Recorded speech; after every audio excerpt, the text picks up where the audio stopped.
ஆத்ம வணக்கம். சத் சங்கங்களின் ஞானச்சாரல்கள் அப்படிங்கக்கூடிய ஒரு அற்புதமான நூலை நான் இன்னைக்கு உங்களுக்கு அறிமுகப்படுத்துறேன்.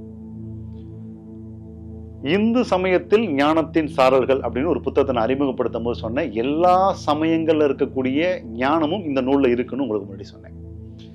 இந்த நூல்ல இதுவரைக்கும் நாம எங்கெல்லாம் சத் சங்கங்கள் செய்தோமோ அந்த சத் சங்கங்களை நாம சொன்ன உபதேசங்கள், அருளுரைகள் இந்த நூல்ல இருக்கு. இதே மாதிரி பல நூல்கள் எழுதப்பட்டிருக்கு. அதுல இது ரொம்ப முக்கியமான ஒரு நூல். இதுல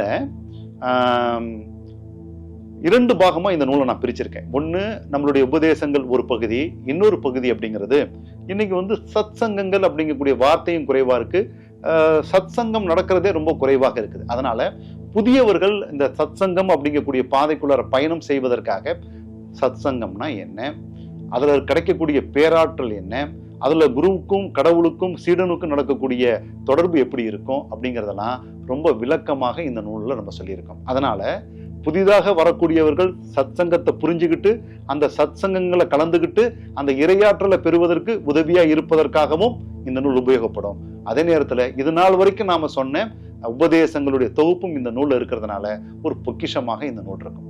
அப்போ புனிதமான சித்தாந்தங்களை, புனிதமான கோட்பாடுகளை, புனிதமான தத்துவங்களை ஞானமாக பெறுவதற்கான ஒரு வாய்ப்பு உங்களுக்கு கிடைக்கும். அதனால இந்த புத்தகத்தை, இந்த ஞானத்தை முழுமையாக நீங்க அடையணும் அப்படிங்கிறது குரு மகரிஷியினுடைய ஆசீர்வாதம்.